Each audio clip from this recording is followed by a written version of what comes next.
Señor llevaba hablando con los discípulos esa noche, tuvieron la Santa Cena, le lavó los pies, anunció la traición de Judas, anunció la negación de Pedro, después le dijo, no se turbe vuestro corazón, creed en Dios, creed también en mí, en la casa de mi Padre muchas moradas hay. Siguió dándole consuelo a los discípulos porque Él les decía, yo salí del Padre, pero llegó el momento en yo regresar al Padre. Los discípulos estaban aturdidos, confundidos, no entendían lo que estaba pasando. Ellos pensaban que iban a tener una posición dentro del liderazgo del reino de los cielos. Y de momento el Señor Jesús, por quien ellos entregaron toda su vida, les está diciendo, me voy y a donde yo voy, ustedes no pueden ir ahora. Pero me seguirán después. ¿Qué está haciendo el Señor? Hablando una y otra y otra y otra vez en lenguaje figurado. Estas cosas, a eso es que se refiere. Si se fijan, hermanos, no hay mejor maestro que Jesucristo. Así es. No hay mejor maestro. O sea, los mejores maestros y personas que enseñan, académicos y lo que sea, hasta los más ateos, consideran a Jesús como un gran maestro. El problema es que hasta ahí ellos llegan. Y un gran maestro no salva a nadie. Dios salva. Amén. Ahora, la forma de enseñanza de Jesús es excelentísima, es perfecta. Y la forma de enseñanza tiene mucha repetición. Los que son padres entienden la importancia de la repetición con sus hijos. De repetir y repetir y repetir hasta el cansancio, literalmente. ¿Cierto?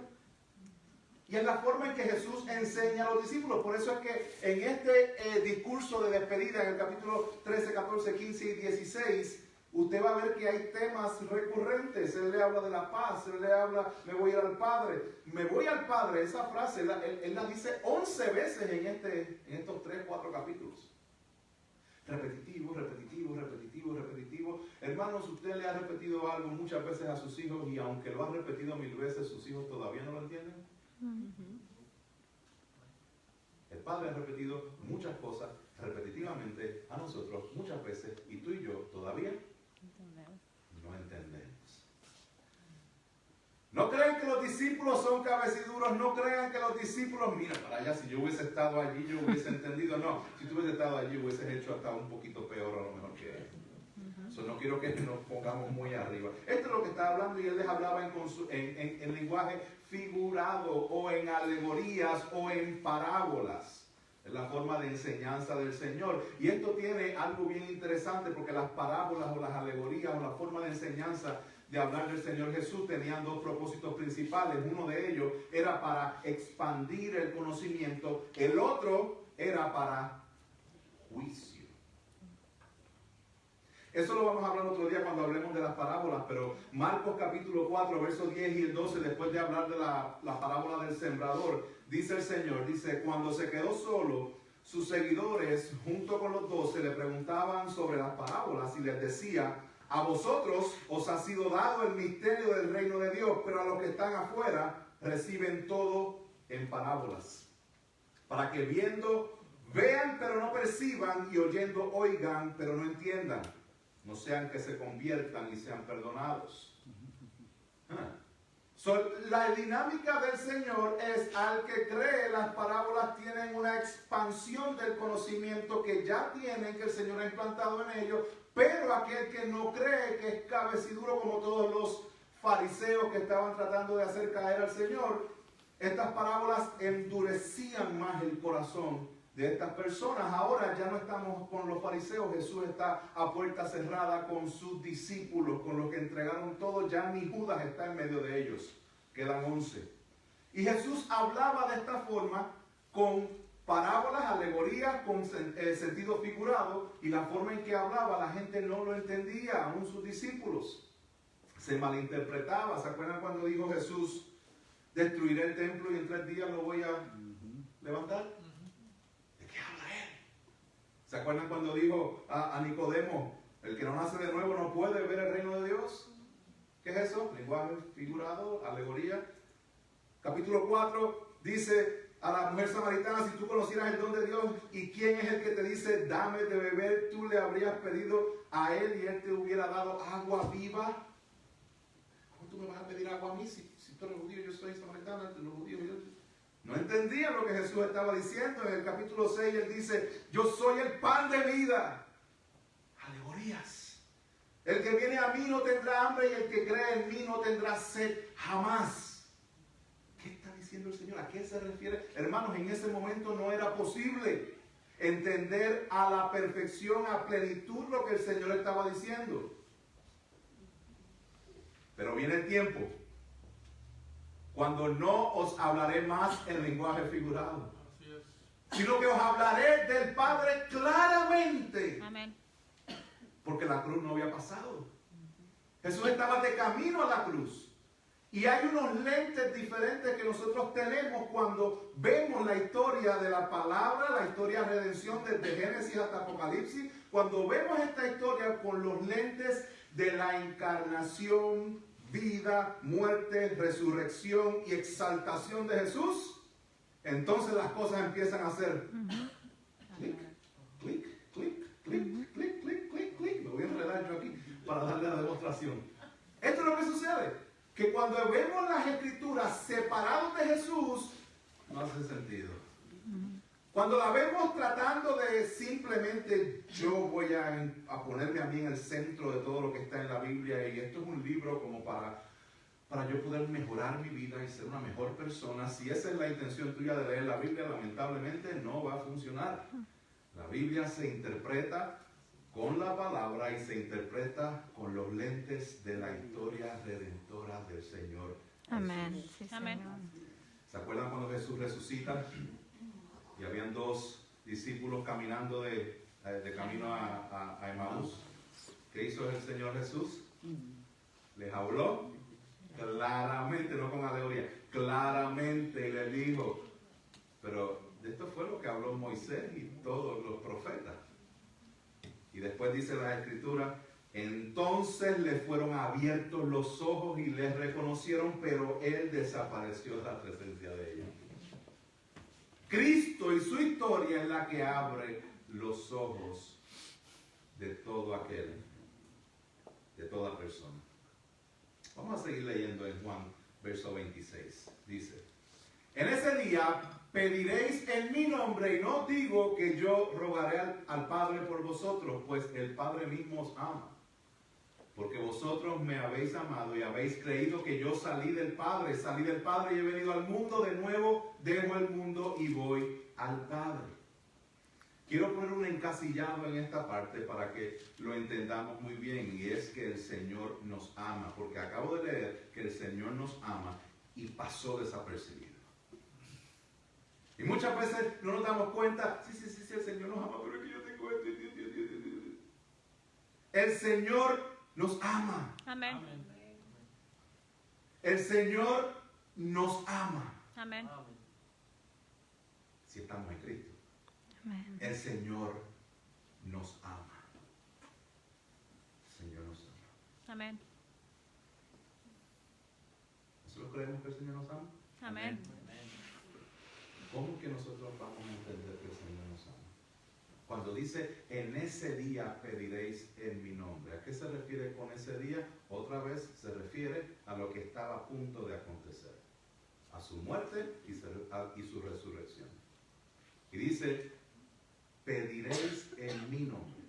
Ese día pediréis en mi nombre. ¿Se acuerdan que eso es exactamente lo que él había dicho unos versos anteriormente? Dice, en aquel día, en el verso 23 y 24, no me preguntaréis nada, en verdad os digo, si pedís algo al Padre, os lo dará en mi nombre. Hasta ahora no habéis pedido en mi nombre. Pedid y recibiréis para que vuestro gozo sea cumplido. ¿Qué es lo que está sucediendo aquí? Después él dice, no os digo que yo rogaré al Padre por vosotros. Ustedes pidan al Padre. ¿Cómo así?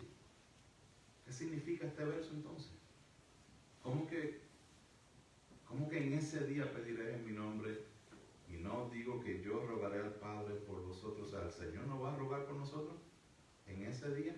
¿A qué se está refiriendo? Se está refiriendo, hermanos, a que gracias a la obra redentora de Cristo, por medio del Espíritu Santo, por ellos estar obedeciendo la voz del Padre, acceso directo al Padre en una relación íntima con el Trino Dios. Gracias, Señor. Gracias, Padre. Por lo tanto, no significa la forma en que los discípulos estaban acostumbrados de que Dios distante, no puedo, necesitamos a Jesús. Jesús, tú eres el que nos va a permitir llegar a Dios. No. Jesús está diciendo, yo no soy el que simplemente da mensajes. Yo soy el camino. Ustedes están en mí y en mí tienen acceso al Padre. Amén. ¿Por qué es importante entender esto? Es sumamente importante entender esto, porque si no entendemos la obra del Señor y lo que Él hizo para darnos acceso al Padre, no vamos a entender cómo es que Él nos ama. Porque yo puedo decir 100 veces, repetir y como decimos nosotros, engalillarme aquí gritando, diciendo que el Señor te ama, el Señor te ama, el Señor te ama, pero no entendemos lo que significa el amor del Señor. Y si no lo entendemos, pues lo vamos a escuchar y va a entrar por aquí, va a salir por acá y vamos a seguir de la misma forma porque no entendemos lo que Cristo ya ha completado. El Padre mismo os ama. El Padre mismo os ama. Una diferencia que quiero presentar en esta parte, porque es importante que entendamos esto. Muchas personas dicen Dios ama y Dios te ama. Y vamos por ahí, Dios te ama, Dios te ama, Dios te ama, Dios te ama, Dios te ama, Dios te ama, Dios te ama. Pero ¿realmente Dios ama a todo el mundo? ¿O ama a los que están en Cristo solamente? ¿O ama un poquito de una forma a uno, otro de otra forma a otro? ¿Cómo el Señor ama? ¿Cómo el Señor ama? Importante que lo entendamos porque las personas dicen, hay una frase bien conocida que dice, Dios odia el pecado pero ama al pecador. Kind of. Si fuera esa parte completamente literal, hay que sacar unos cuantos versos de la Biblia que dice que Dios está irado contra el pecador todos los días, el Salmo 5.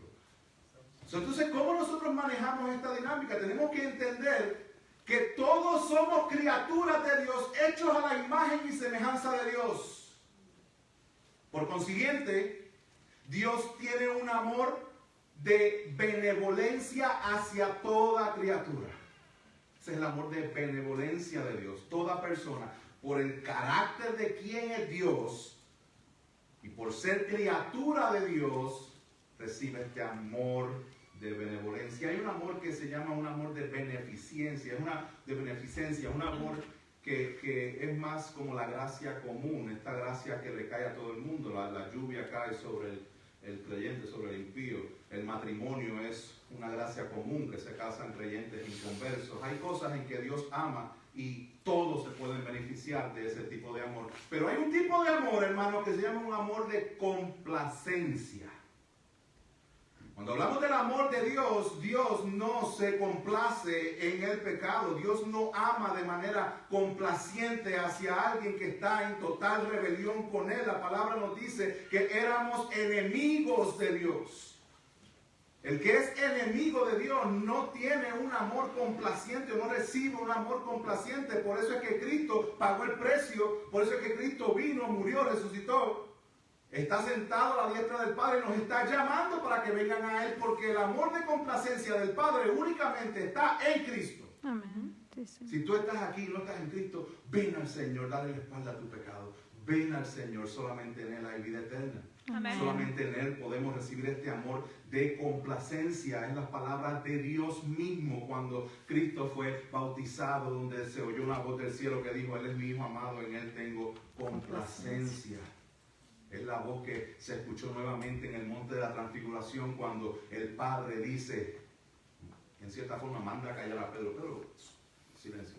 A él oí. Este es mi Hijo amado. A él oí. A Él lo hizo. Amén. Tú, silencio. La complacencia está en el Señor Jesús. Pero entonces, como no entendemos esta parte, no entendemos que el amor que Dios tiene por su Hijo, cuando estamos en Él, ese mismo amor del Padre al Hijo, es el mismo amor del Padre a nosotros. Amén. ¿Lo entendieron bien? Lo voy a repetir rápidamente. El mismo amor de Dios el Padre a Dios el Hijo es el mismo amor de Dios el Padre por todo aquel que está en el Hijo. Amén. Si no me ven, vamos a la palabra Juan 17. Un poquito más adelante, lo vamos a predicar en 2 o 3 semanas. Dice, la gloria que me diste, esto es el Señor Jesús hablando con su Padre. La gloria que me diste les he dado para que sean uno, así como nosotros somos uno. Yo en ellos y tú en mí, para que sean perfeccionados en unidad, para que el mundo sepa que tú me enviaste y que los amaste tal como me has amado a mí. Amén. Esas son buenas noticias, hermanos, que Dios en Cristo nos ama como amado a su Hijo. Amén. Y esto es un amor perfecto. Esto es un amor que nuestra mente no puede descifrar. Es un amor que no lo podemos entender a plenitud ante la grandeza. Tratar de entender el amor de Dios es tratar de meter un océano en un vasito de 8 onzas. El amor de Dios sobrepasa todas las cosas, y ese amor que sobrepasa todas las cosas es el amor que Dios tiene a los que están en su Hijo. Amén. Gloria a Dios. Amén. Gloria a Dios, hermanos, sí. Nos ama. El Señor nos ama en Cristo. Dice, pues el Padre mismo, verso 27, el Padre mismo os ama. Bien interesante, porque la palabra ama en esta ocasión es la palabra fileo. Es la palabra donde sale el amor filial. Es un amor de relación. Es un amor de cercanía. Porque el Señor le está diciendo a los discípulos, le está diciendo, y no digo que yo rogaré al Padre, sino que el Padre mismo os ama. Hermanos, nosotros tenemos una visión distorsionada de que Dios está como que en otra galaxia bien lejos y no tenemos acceso a Él. ¿Cierto o falso? Todos nosotros, en cierta manera, en ciertas áreas de nuestra vida, hay ciertos botones que son tocados en nuestra vida que automáticamente nos hacen sentir que Dios está lejos, inaccesible, distante, no me escucha, estoy solo. ¿Cuántos han pasado por ahí? A lo mejor estás pasando por ahí ahora mismo. Quiero dejarte saber que no. Porque el Señor nos ama de manera cercana, de manera relacional. Esta es la diferencia, hermano, cuando tú vas a todas las religiones del mundo. Está el cristianismo y están todas las demás. Porque ninguna religión tiene a un Dios el cual se relaciona íntimamente con los que son sus hijos. Y eso es lo que tú y yo tenemos en Él. Una relación íntima. Pero una relación no íntima en el nivel de humanos. Íntima de manera perfecta, porque Él nos ama de manera filial, pero Él nos ama de manera ágape. El amor ágape es un amor perfecto. Y esa es la palabra ágape que sale en Juan 3:16. Porque de tal manera amó Dios al mundo. ¿A quién? Que dio a su Hijo unigénito. Ahí no usa la palabra fileo, ahí usa la palabra ágape. El Señor nos ama con un amor ágape, nos ama con un amor fileo, nos ama con un amor completo, relacional. El Señor está cerca. En Cristo el Señor oye tus clamores. Gracias, Señor. En Cristo el Señor te escucha. En Cristo estamos seguros. Amén. Amén. Sí nos ama. Dios no está lejos. Ustedes saben que la mayoría de las veces que nosotros vemos toda distorsión con respecto a Dios tiene que ver con que Dios está lejos y tenemos que buscar alguna forma de llegar a Él. Toda esta dinámica de todos estos intermediarios que existen, entonces Dios está tan retirado y tan lejos que solamente podemos llegar por Jesús. El problema es que Jesús ascendió y está sentado a la diestra del Padre, eso también está lejos. Es demasiada santidad, demasiada grandeza, demasiadas cosas, pero entonces están bien lejos por allá. Déjame buscar un santo, déjame buscar a fulano de tal, déjame buscar un intermediario que pueda entonces comunicarse con Jesús, para que entonces Jesús se comunique al Padre, para que entonces el Padre a ver si me contesta. No, eso no es lo que el Señor está diciendo.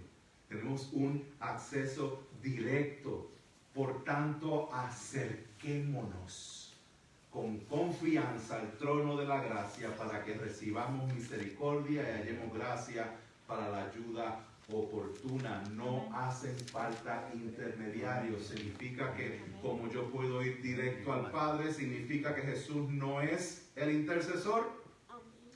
No, de ninguna manera.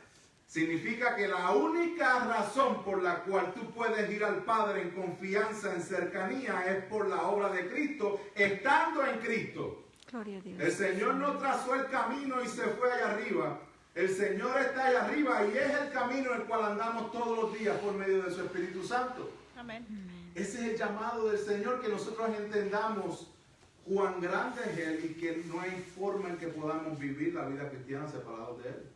Él es el camino. Dice la Escritura, Hebreos 7:25, por lo cual Él también es poderoso para salvar para siempre a los que por medio de Él se acercan a Adiós. Amén. Dios, puesto que vive perpetuamente para interceder por ellos. Gloria a Dios por eso.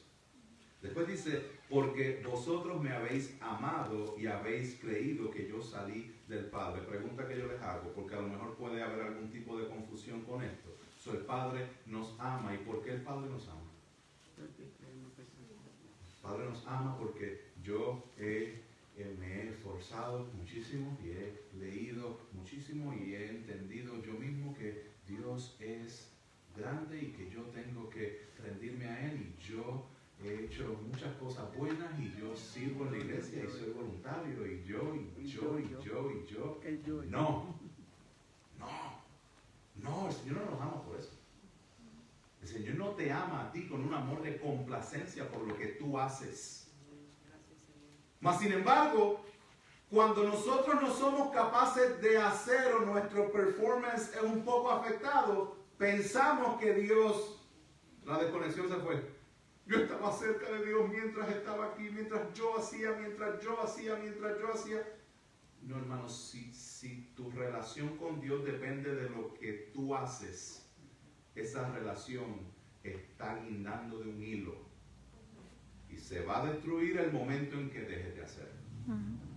Pero cuando nuestra relación está basada en lo que Él hizo, entonces nosotros vamos a darnos cuenta que venga tribulación, que venga problema, que venga circunstancia, Él nos va a mantener firmes. Amén. Firmes. Él va a poner el deseo, el querer como el hacer para que usted se congregue, para que venga a la iglesia, para que lea las escrituras, para que ore al Padre, para que haga fellowship unos con otros, para que perdone los unos a los otros, para que estemos juntos y crezcamos en el Señor. Amén. El Espíritu de Dios pone eso en nosotros cuando nuestros ojos están en Él completamente. El cristiano disfruta de una relación íntima con Dios por medio de lo que hizo su Hijo. Él lo dijo en Juan 14, 23, 24. Él dijo, si alguno me ama, guardará mi palabra, y mi Padre lo amará, y vendremos a Él y haremos con Él morada. El que no me ama no guarda mis palabras, y la palabra que oís no es mía, sino del Padre que me envió. Juan 15, 9, 11 dice, como el Padre me ha amado, así también yo os he amado, permanecer en mí. Si guardáis mis mandamientos, permaneceréis en mi amor, así como yo he guardado los mandamientos de mi Padre y permanezco en su amor. Estas cosas os he hablado para que mi gozo esté en vosotros y vuestro gozo sea perfecto. Aquí se van conectando los eslabones, porque trajo el tema del gozo que fue que predicamos la semana pasada, donde nosotros entendemos que el amor de Dios, debido a que hemos amado al Hijo y que hemos creído en el Hijo, ahí es que se encuentra el gozo. Y el Señor Jesús dice, ahí es que se encuentra la paz. Déjenme traer algo bien importante aquí, porque hasta aquí yo creo que estamos en acuerdo. Lo que pasa es que en la parte de aplicación a veces nos perdemos un poco. A veces pensamos que nosotros podemos amar a Dios con nuestras propias fuerzas. Y si usted ama a Dios con sus propias fuerzas, usted se va a quedar sin ese amor, porque ese amor no es el amor de Dios. Nosotros tenemos que entender algo bien importante, que nosotros tenemos que amar a Dios, pero tenemos que amar a Dios a la medida en que conocemos a Dios. Amén. Porque tú no puedes amar lo que no conoces. Y si amas a Dios, pero no conoces a Dios, no es a Dios a quien estás amando. ¿Entendieron eso? Amén. Yo amo a Dios sobre todas las cosas. Dios, mira, yo tengo una relación con Dios íntima con Dios. Lo que pasa es que yo no me llevo con la gente que dice, yo nunca voy a la iglesia. No, yo no leo la palabra porque ya no sé lo que está ahí. Voy a decir. Entonces, ¿a quién tú estás amando? Porque si amas a Dios, tú vas a querer rendirte a todo lo que Dios quiere que tú hagas. Entonces, tenemos esta falsa idea de que nosotros podemos amar al Dios que nosotros hemos diseñado en nuestras vidas. Ustedes saben que hay un término bien popular el día de hoy, donde las personas dicen, no, yo no voy a ninguna iglesia, pero yo soy espiritual. ¿Han escuchado eso? ¿Han escuchado personas decir eso? ¿Qué es eso? O sea, espiritual, tú le hablas a los espíritus. ¿Qué realmente es ser espiritual? Y decir que tú tienes una relación con Dios, pero realmente Jesús no está en la ecuación. Su palabra no está en la ecuación. Pues entonces, hermanos, nosotros no podemos amar a Dios más de lo que le conocemos. Y si usted conoce así de Dios, pues así es que lo puede amar. Pero mientras más conoce de Él, más va a poder amar a Dios. Amén. Sí, Señor. Una persona, aquí yo veo varios hermanos que nos modelan domingo tras domingo, y cada vez que los vemos, lo que es un matrimonio a largo plazo. Gloria a Dios por ello, Dios los bendiga de fortaleza siempre. Amén. Sí, Señor, gracias. Yo estoy seguro que cuando uno está en Cristo, mientras más tiempo usted pasa conociendo a su cónyuge, más amor hay en Cristo. Amén. Hay personas que duran 50 años y duermen en camas separadas y en cuartos separados. No estoy hablando de eso. Porque esa no es la idea del matrimonio, que dures toda una vida odiándote los últimos 30 años juntos que vivan. No, esa no es la idea del matrimonio. La idea del matrimonio es que nosotros la vivamos entendiendo con los lentes de lo que Cristo hizo. Amén. Sí. Un amor sacrificial, es un amor dado, es un amor... Esa es la idea del matrimonio. Esa es la idea. Mientras más usted conoce a su cónyuge, más ama. Mientras más pruebas usted pasa con su cónyuge, después de la prueba, usted más ama. Oh, Señor. Mientras más usted conquista con su pareja, más ama. Mientras más conoce, más ama. Mientras Gracias, más conoce al Señor. Señor, más ama al Señor. Amén. No podemos divorciar una cosa de la otra. No podemos divorciar el conocimiento de Dios de lo que es el amor de Dios. Y ese es el problema que estamos teniendo hoy día, que muchas personas creen que conocen a Dios, pero no conocen a Dios. Y entonces lo aman a su manera, y cuando tú amas a Dios a tu manera, tú no estás amando a Dios, te estás amando a ti mismo. Así es. De la misma forma en que no podemos separar el amor de Dios del conocimiento de Dios, tampoco podemos separar el conocimiento de Dios de la obediencia a Dios. ¿Escucharon eso? Amén. Porque por cierta forma también entra la distorsión de que tú puedes saber mucho de Dios y amar mucho a Dios, pero lo obedeces de vez en cuando. No. Les voy a leer algo que el pastor Héctor Candelaria lo compartió esta semana y me llamó mucho la atención. Él dice en una entrevista que le hicieron al pastor Stephen Jewell, él explicaba cómo en la era de los puritanos la palabra conocimiento conllevaba una connotación no solo de entender una verdad intelectualmente. Con esto él se refería a que el conocimiento estaba ligado directamente a la práctica y a la acción. Es decir, a la medida que tienes conocimiento, lo aplicas. Lo que me llama la atención de esta entrevista es que el pastor Jewell explicaba cómo en nuestra era moderna hemos separado el conocimiento de la práctica. En pocas palabras, tenemos información doctrinal, pero eso no se transfiere a una práctica piadosa en la vida del cristiano. Y esto es lamentable, ya que la palabra de Dios se nos dio con la intención de practicar sus verdades. El pastor Jules decía con este concepto moderno del conocimiento es totalmente foráneo para los puritanos. Yo diría más allá, el concepto es totalmente foráneo en todas las escrituras. No existe. No existe. Si nosotros no estamos con hambre de Dios y si nosotros no estamos en obediencia a lo que Dios demanda en su palabra, no te jactes de que amas a Dios. No podemos separar una cosa de la otra. Sí es. No podemos. ¿Cuál es la dinámica que nosotros vemos aquí? El engaño de creer saber más de lo que realmente sabemos. Verso 29 dice: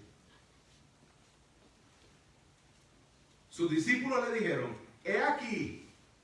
Oh, ahora entiendo. Ahora habla claramente.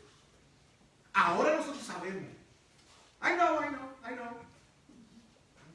Dice mi nena, cuando la trato de ayudar en algo. I know. Yo sé. Así somos tú y yo muchas veces. Cuando viene un hermano a decirte, mira hermano, la palabra del Señor dice esto. I know. Y después da media vuelta y dice que se cree diciéndome a mí lo que significa la palabra.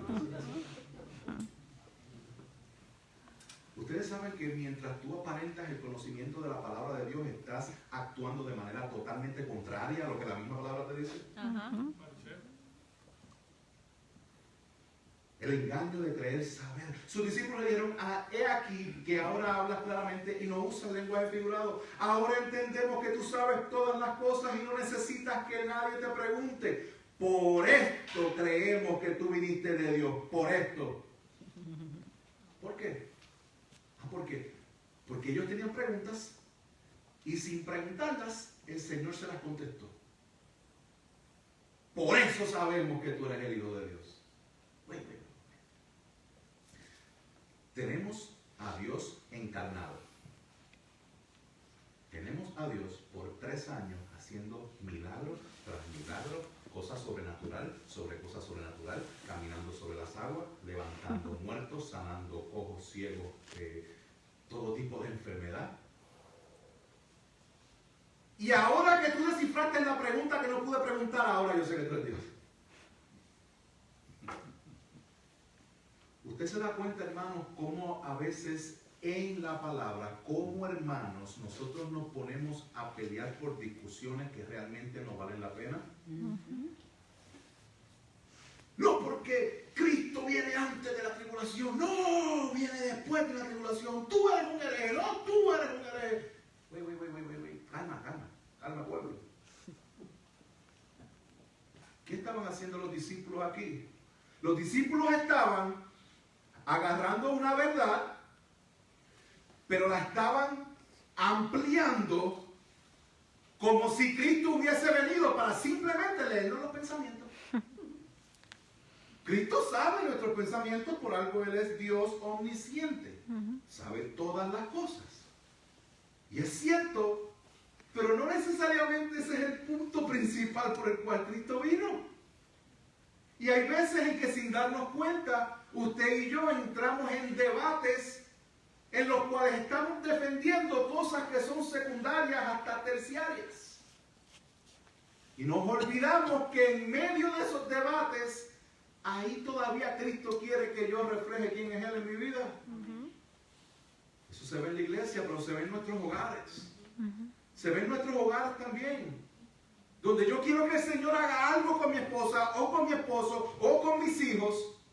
Y Señor, yo quiero que tú cambies el corazón de mi hijo, que tú cambies el corazón de mi hijo, pero cada vez que tu hijo hace algo, sigues reaccionando con ira, sigues reaccionando con enojo, sigues reaccionando con falta de fe, ignorando que el Señor tiene el poder, al hacer así, de cambiar a tu hijo. Así es, amén. Oh, Señor. Estamos dudando del Señor y no lo estamos poniendo en práctica. El Señor tiene el poder de hacer todas las cosas como a Él le plazca. Amén.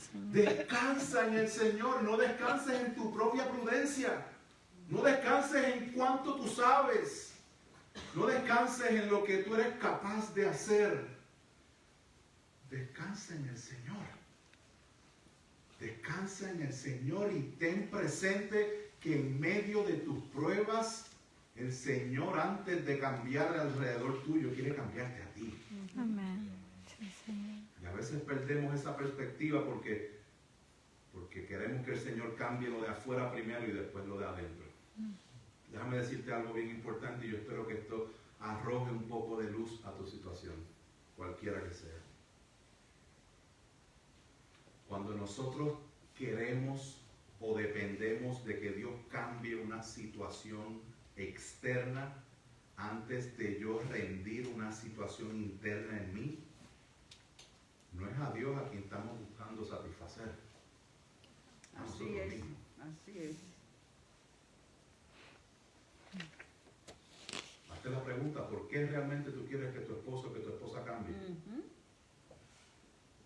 ¿Para la gloria de Dios? ¿O porque simplemente se te va a hacer más fácil a ti? Ah, pues eso es para la gloria tuya. ¿Por qué realmente tú quieres que tus hijos cambien?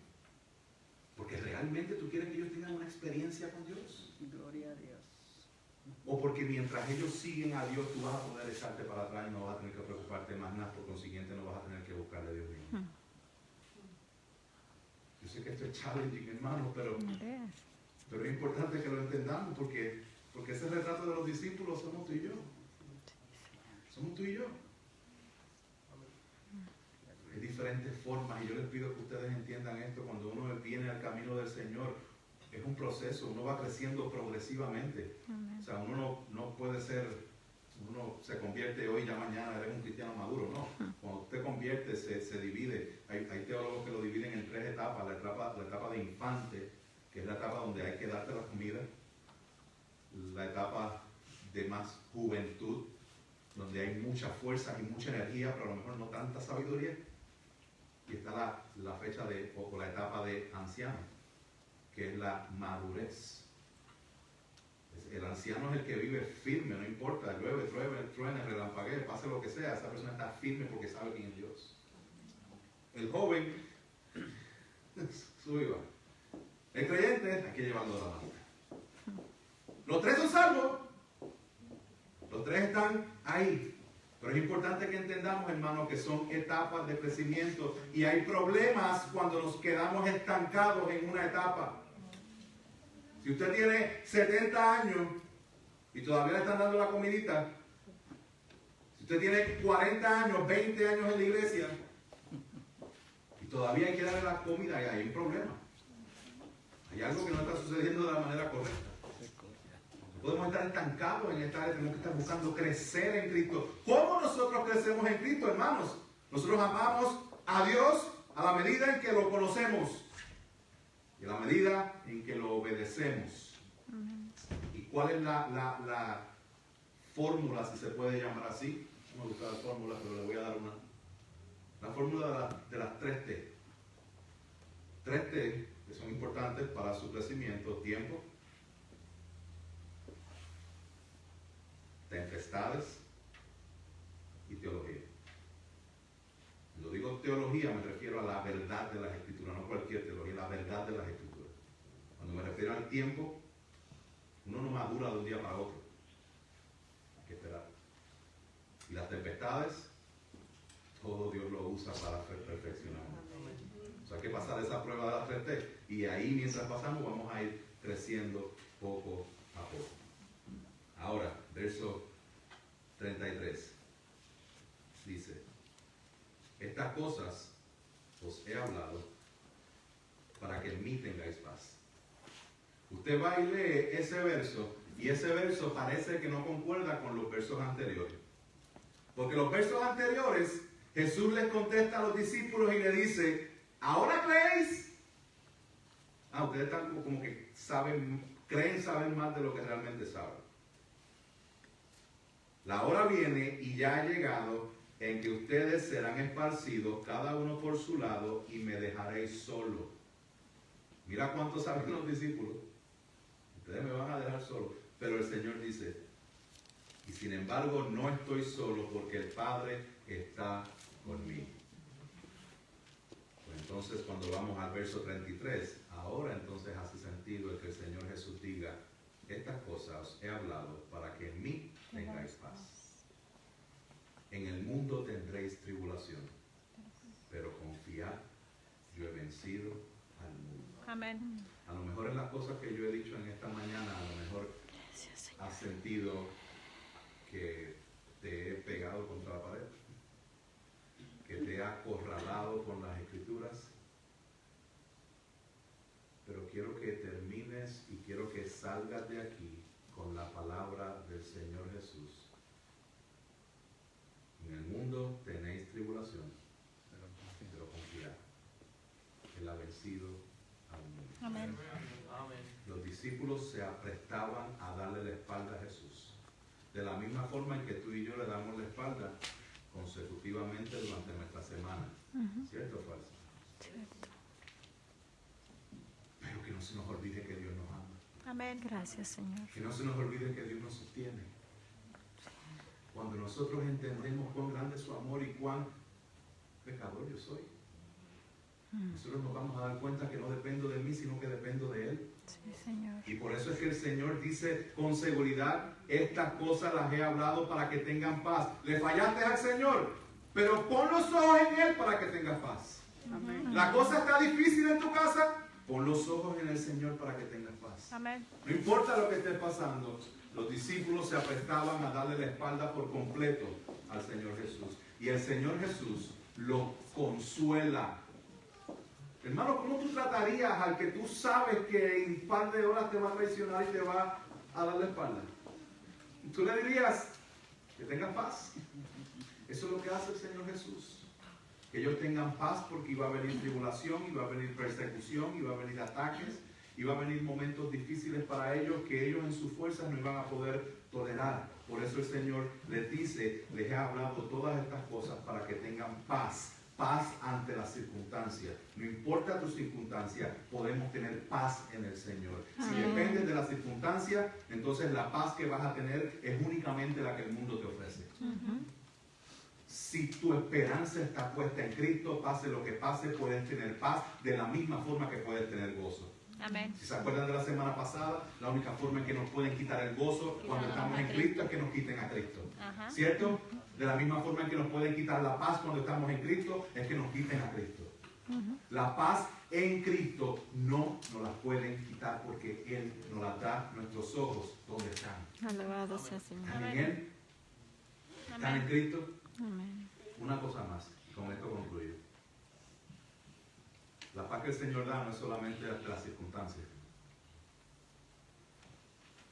La paz que el Señor da es una paz para con Dios. Porque a nosotros se nos olvida, y es importante que también entendamos, que cómo yo puedo entender el amor de Dios. ¿Dónde tú estabas? Pablo nos ayuda a entender esto. Pablo dice, y Él os dio vida a vosotros que estabais muertos en vuestros delitos y pecados. ¿Dónde tú estabas? Si estás en Cristo ahora, antes estabas muerto. Antes era enemigo de Dios. Escuchen bien esto, si quieren pónganse de pie. Pablo dice a los Efesios, recordad, recuerden, iglesia, recuerda que en ese tiempo estabais separados de Cristo, excluidos de la ciudadanía de Israel, extraños a los pactos de la promesa, sin tener esperanza y sin Dios en el mundo. Pero ahora, en Cristo Jesús, vosotros que en otro tiempo estabais lejos, habéis sido acercados por la sangre de Cristo. Escúchame bien. Porque Él mismo es nuestra paz, quien de ambos pueblos hizo uno, derribando la pared intermedia de separación, aboliendo en su carne la enemistad, la ley de los mandamientos expresados en ordenanza, para crear en sí mismo de los dos un nuevo hombre, estableciendo así la paz, y para reconciliar con Dios a los dos en un cuerpo por medio de la cruz, habiendo dado muerte en ella a la enemistad. Y vino y anunció paz a vosotros que estabais lejos y paz a los que estaban cerca, porque por medio de él los unos a los otros tenemos nuestra entrada al Padre en un mismo espíritu. Así pues, ya no sois extranjeros ni advenedizos, sino que sois conciudadanos de los santos y sois familia de Dios. Amén. Dios no está lejos. Amén. Somos familia porque Él se ofreció como sacrificio para traer paz. El hermano Ali leyó Isaías 53 el día de hoy. Hermanos, el castigo de tu paz fue sobre Él. Y por sus llagas es que fuimos nosotros curados. No es de algo físico, es de una relación separada de Dios, porque éramos enemigos de Dios. Y Dios, a través de su Hijo, trajo paz. Hermanos, si podemos tener paz con Dios, yo oro para que el Señor desarrolle en nosotros la forma de vivir, de que venga lo que venga, puedo estar en paz con lo que sea, porque estoy en Amén. paz con Dios. Amén. Oramos. Padre Celestial, gracias. Gracias por tu palabra. Yo te pido, Señor amado, que a través de tu Espíritu Santo, tú traigas convicción de pecado a los corazones en este día. Que tu Espíritu Santo sea dándonos entendimiento de tu palabra, de lo que ha sido expresado el día de hoy, de la aplicación compartida. Señor amado, que podamos venir a rendirnos a ti, entender que tú nos amas, entender lo que hiciste para poder amarnos, la paz que has derramado, el gozo que nos has dado. Yo te pido, Padre amado, que si hay alguien que no te conoce, que tú obres en su corazón, que tú des vida, que lo traigas a ti, que él venga en arrepentimiento y en fe. Que tu nombre sea exaltado en el nombre poderoso de Jesús. Amén. Amén. Amén. Vamos a concluir este sacrificio.